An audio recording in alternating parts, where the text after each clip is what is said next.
to West Indies on 99.94 Cricket every day. My name is Machel St. Patrick Hewitt, one half of the Caribbean Cricket Podcast, and with me as ever is the other half of the Caribbean Cricket Podcast, Santokie and Machel. West Indies on 99.94 is your new home for West Indies cricket content, and we'll be dropping into your podcast feed on YouTube or on the 99.94 app, and we'll do that several times every week. So rate, review, like, share, subscribe, all of that jazz. And thanks for joining Cricket's conversation.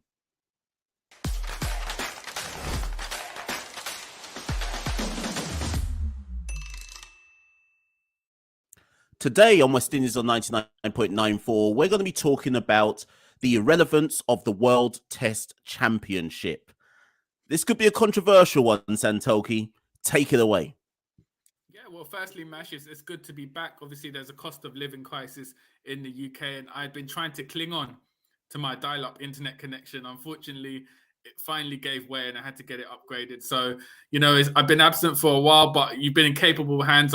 Great episode for those of you who have missed it. The last episode 40, with Bharat Sundaresan, going a deep dive with Machel into West Indies 2-0 series loss against Australia. And Mash, I think one important thing that came out of that series was the scramble from Australian commentators and people in the media to quickly say, why are West Indies playing cricket, Test cricket? What is the relevance of Test cricket in West Indies if they aren't taking it seriously? Now, there's been a debate about how unjust and unfair some of these comments have been. But, Mash, I guess it's led to a wider point in terms of Bharat made it on the last episode. West Indian cricketers don't play that many tests. We played 7 this year. Next year, they're scheduled to play 6.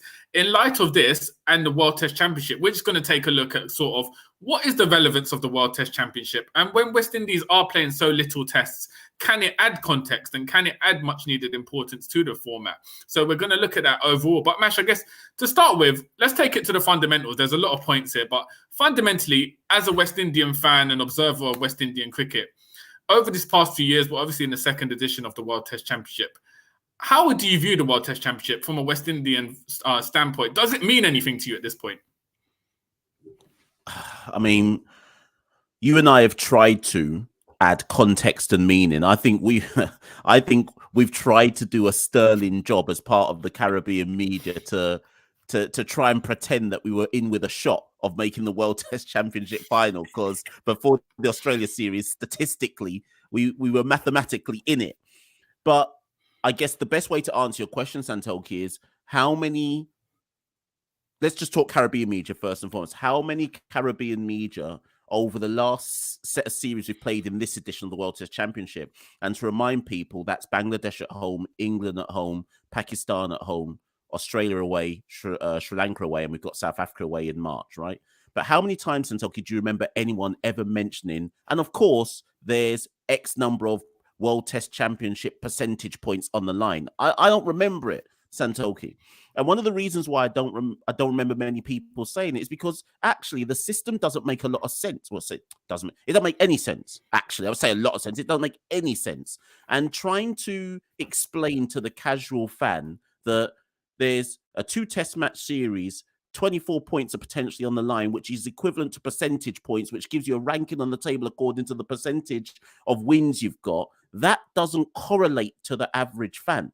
That doesn't help sell the version of the game, if you see what I mean. So much so that I would actually argue that the majority of people still look at Test cricket through the prism of the kind of tradition and historic meaning to Test cricket rather than the actual points relevance that it has. And I want to throw it back to you, but the final thing I'll just say is, and of course what makes it even more irrelevant, there's no relegation. So Bangladesh have been sitting at the bottom for the whole time, but so what?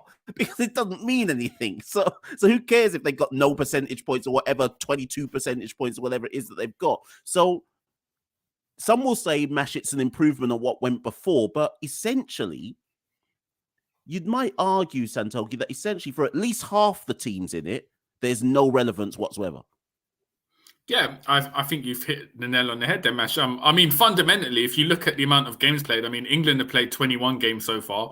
in this cycle. They're still playing Pakistan at the moment. West Indies have played 11. So straight away, if the teams aren't playing the same amount of matches, how does this make a fair league? It doesn't make any sense from that point of view. And then, as you said, the percentage thing rightly confuses it even more. And I think if you were looking at it, our first series in this cycle was against Pakistan. When we drew 1-1, nobody was saying, oh, we've earned valuable World Test Championship points. It was essentially, it was a contradiction, because the World Test Championship is meant to add context to series in terms of series not being isolated anymore. But the series against Pakistan, where it was 1-1, that was viewed in isolation, as in we got a win against Pakistan. It wasn't viewed on a wider picture of this is part of the World Test Championship. This is our road to, the Oval in 2023, the final. So I think it's not even just applicable to West Indian cricket. I think generally, unless your team is on the verge of making the final, as we've seen with Australia and India at the moment, then fans suddenly take an interest and say, okay, we need to win X amount of games to make the final. But I think for the majority of the 2 years in the cycle,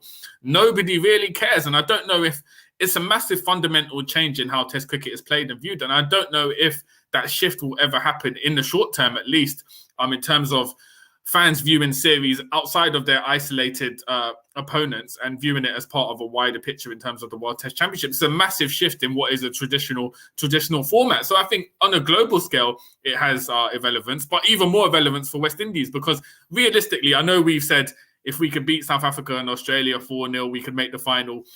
But that was said with a touch of irony. Realistically, we're probably never going to make the World Test Championship final, at least in the next 10 or 15 years, this generation. So if there's no relegation as well, what is the essential point of it? If you're languishing 6th, 7th in the table and there's a few series to go, what are you playing for? There's not even the fear factor of relegation. So for me, for West Indian fans, I can't see how the World Test Championship would ever be relevant, barring a miracle where we were on the verge of making the final and suddenly it had that importance. I just don't see that context. Now, this leads back to the point, Mash.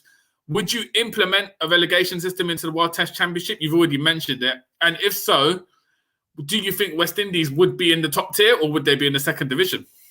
Oh, we're definitely in the second division. And that's not even in doubt. And to be honest, cricket's a very weird sport. Like, you and I are West Indies cricket fans, but I'd say that we have just as much interest in other sports in so much as football, and I'm even going to throw wrestling in there as a sport, right? But cricket's weird, because when people from other sports look at cricket, we've already talked about how the percentage aspect makes no sense, and the fact we got points and percentages, but 3 of the 4 member nations aren't even in the competition. So Zimbabwe, Ireland, and Afghanistan are supposed to be test playing sides. They're not even in the World Test Championship, and everyone kind of says it. But it's like that West Indies thing. Everyone's like, oh, we need a strong West Indies. No one does anything about it. Everyone knows it's ridiculous that Zimbabwe, Ireland, and Afghanistan aren't even in it, but no one cares. No one doing anything about it. They're not going to be in the next one either. So what are we actually saying about Test cricket? I don't get it. Why? Do you know what it is, Santokie? It seems like a glorified competition that is basically there to satisfy. Oh, let me think how I want to say this. I don't want to say the wrong thing here. It feels like it's the glorified naming of a competition to basically ensure that Australia, India, and England can win something. Like, I don't get it. Obviously, New Zealand won the first one, so I know what people are going to say. But it just feels like how many teams are realistically playing for this thing? And as you said, like, by the time this latest edition is done, England will have played 21. Or maybe even 22. Australia 19, India 17. Some teams are playing 11. Like, what?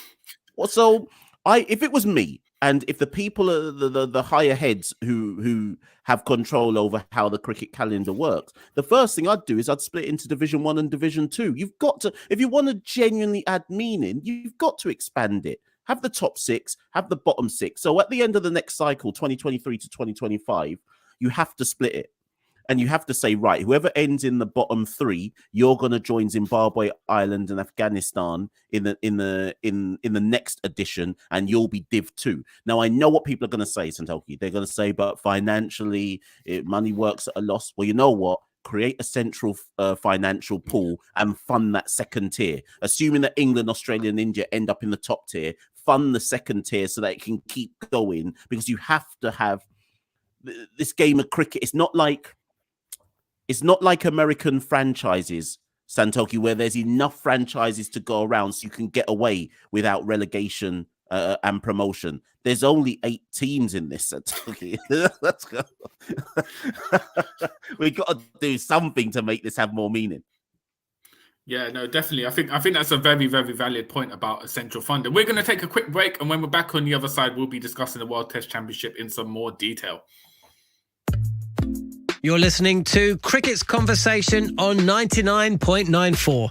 Whatever your team, we have the show for you on podcast, YouTube, or on the 99.94 app.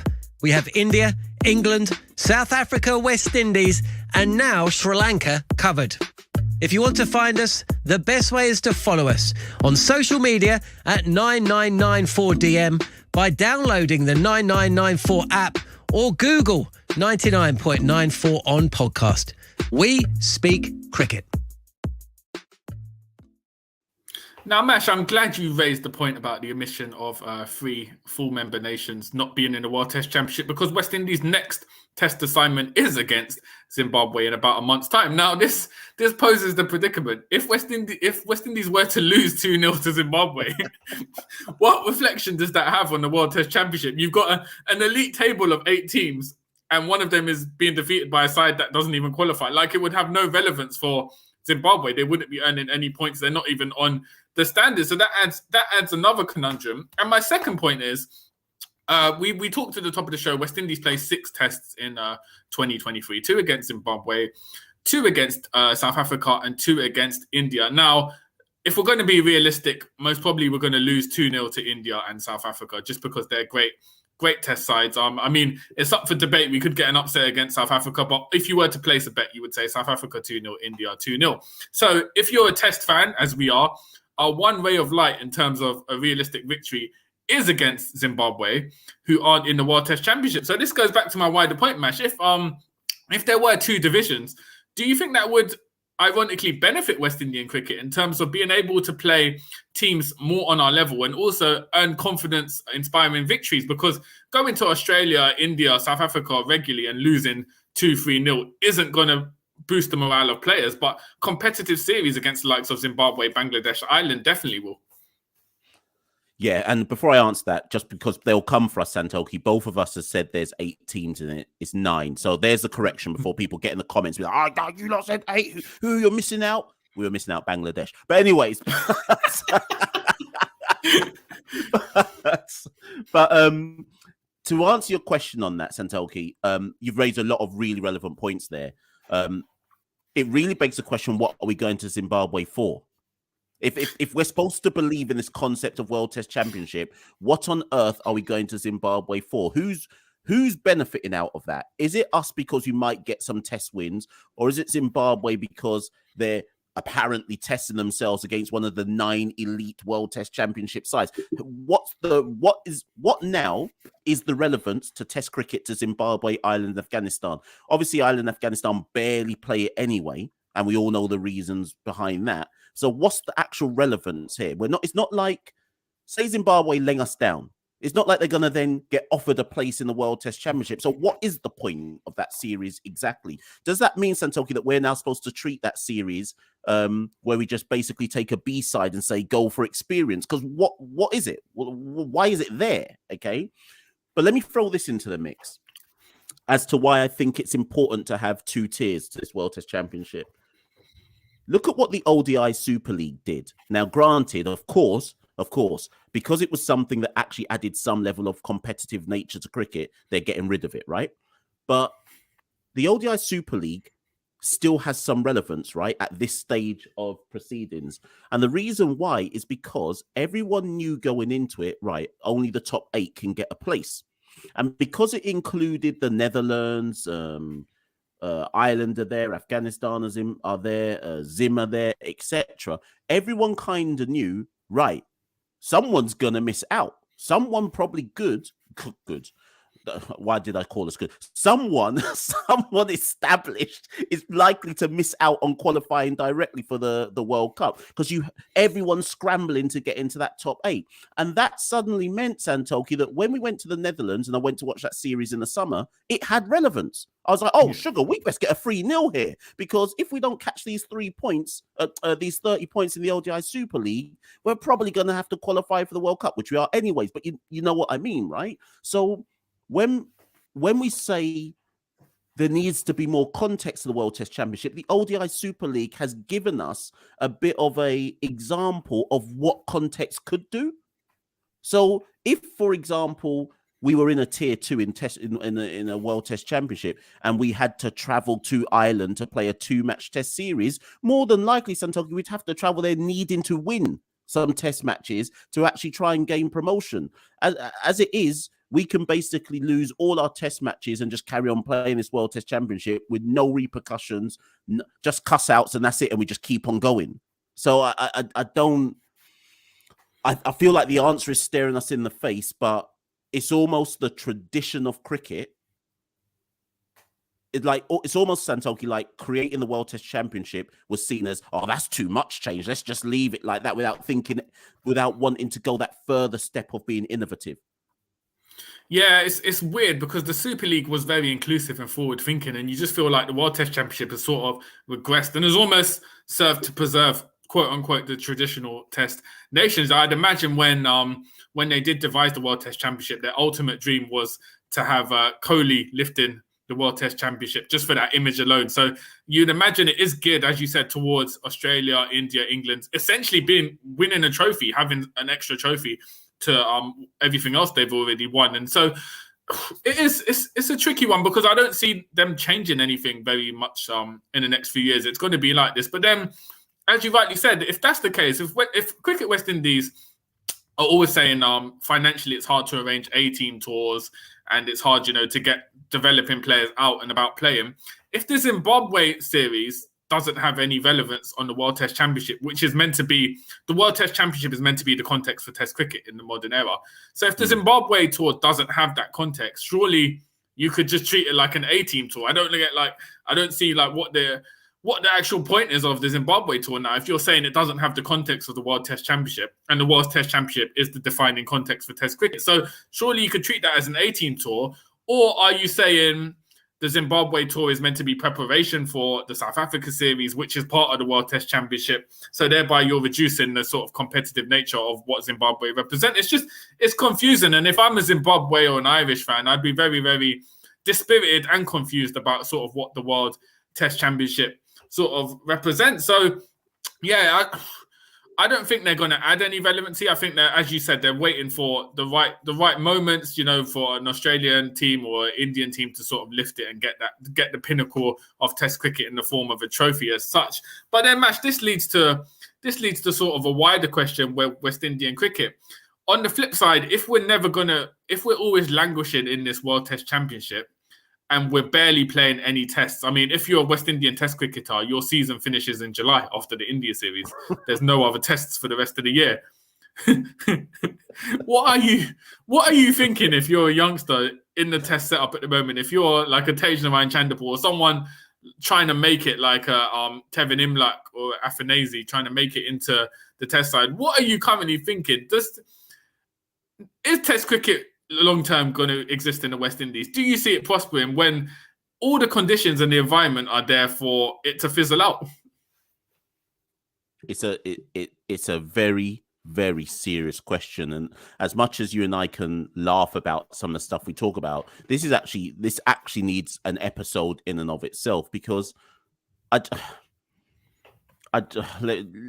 pick an Imlach. I think Imlach is a good example.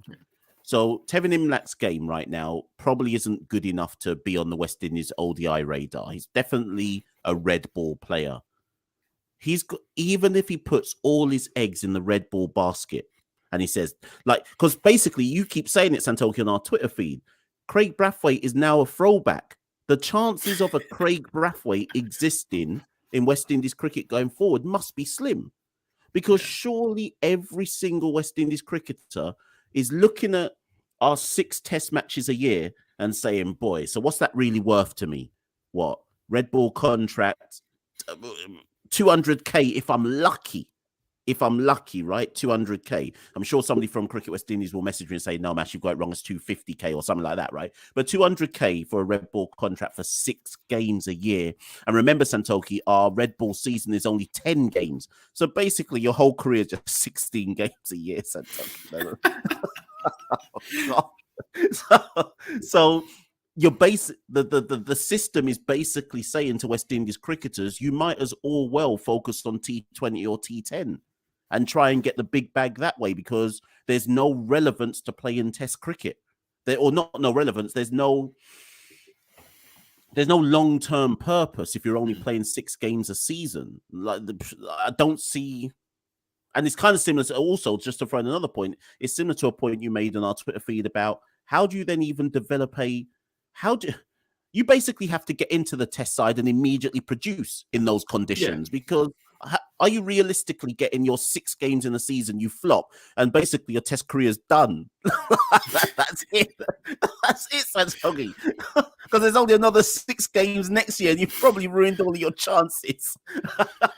So it really is drawing serious question marks about what the long-term purpose is of Test cricket in the Caribbean beyond just tradition. Yeah, no, and we're going to take another break, and on the other side, we'll go into this further.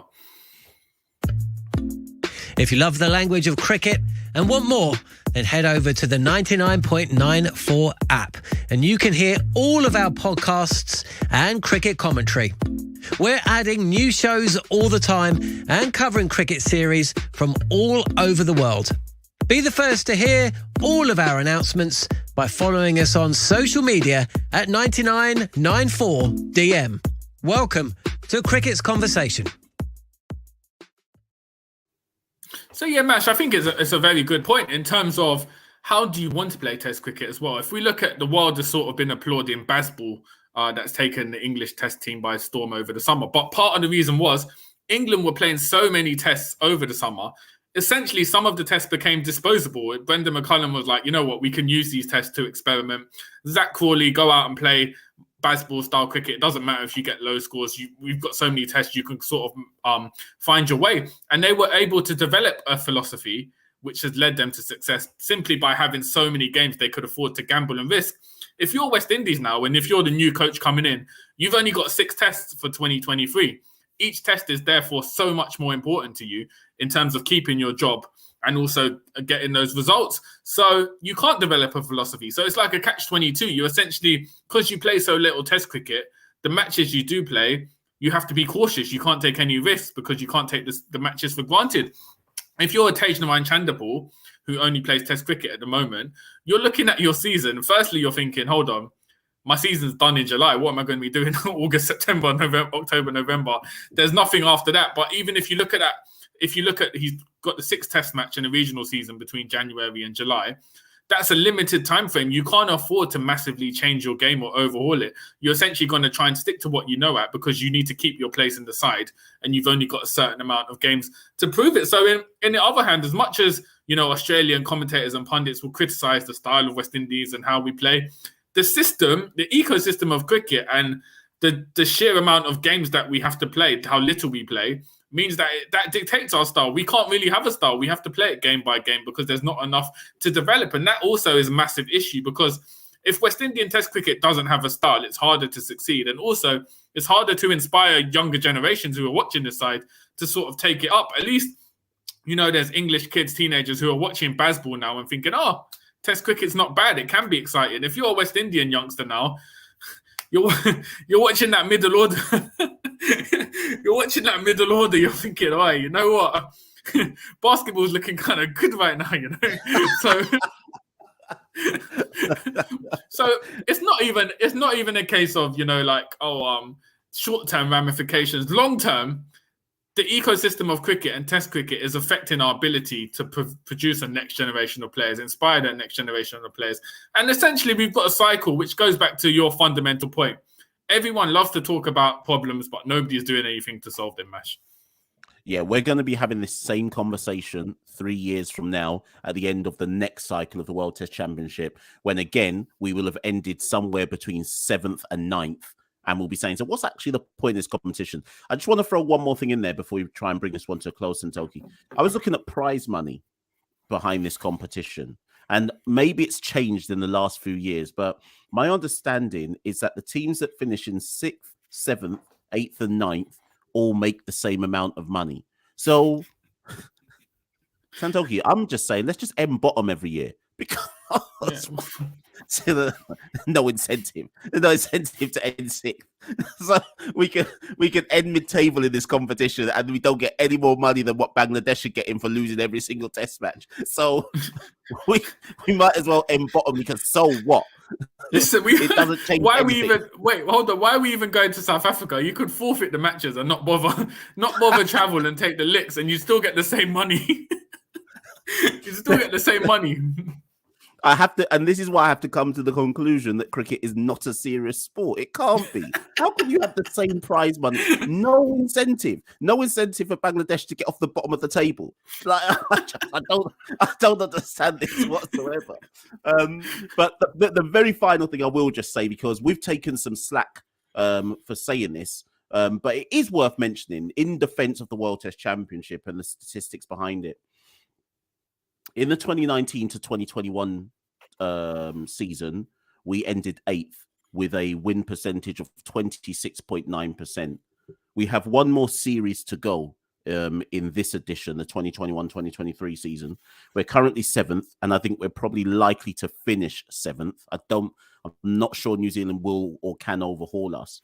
Our win percentage at the moment is 41% with the 2 test matches in South Africa to go.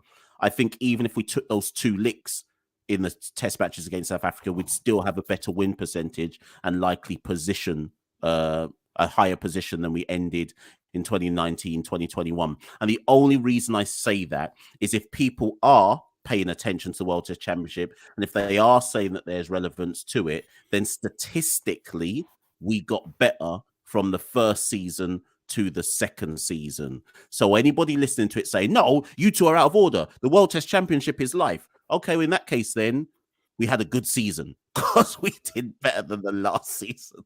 So that's my ultimate conclusion to it. You know what? I would say, similar to football in the Champions League, if you really wanted to make the World Test Championship spicy, you have the top 4 qualify for a semi-finals and finals thing, because at least that gives the mid-table sides, like a West Indies at this point, could say, hold on, we could get into that 4th position and make the semi-finals, and from there anything goes. It just gives more opportunity to sides. But as we sort of alluded to, I think cricket is so reluctant to like shift tradition. I don't think that will ever happen. I think it will be the top 2 teams for the next few cycles at least. But I would like to see, if I was to make an immediate change, top 4 teams go through to a semi-final and a final, because then it just adds that competitiveness to the league as a whole, because it's essentially fizzled out for West Indies fans. The World Test Championship has no relevance at this point, at least for this cycle. Same for Bangladesh fans, England fans as well. England were eliminated last year because they lost so many tests despite their upturning fortunes this year. So I just think small additions like that could make it relevant. On paper, it's a great concept. It's just the execution has not worked, and it's sort of left a lot of fans baffled, particularly West Indian fans, as to what it means and what its relevancy is.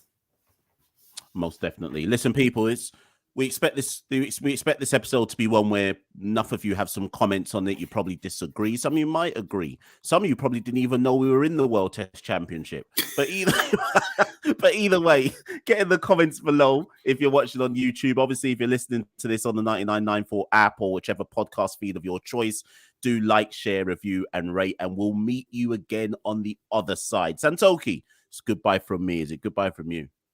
Yeah, and if you agree or disagree, what are your thoughts on the World Test Championship and what it means for cricket?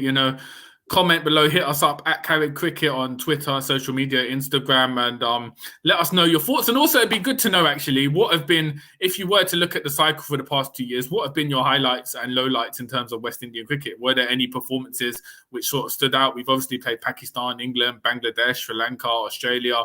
Sort of what were the bowling and batting performances, or any highlights you do have from the World Test Championship cycle will be good. So just let us know and hit us up. But yeah, as Mash said, that's it from both of us, and we'll catch you on the other side, guys.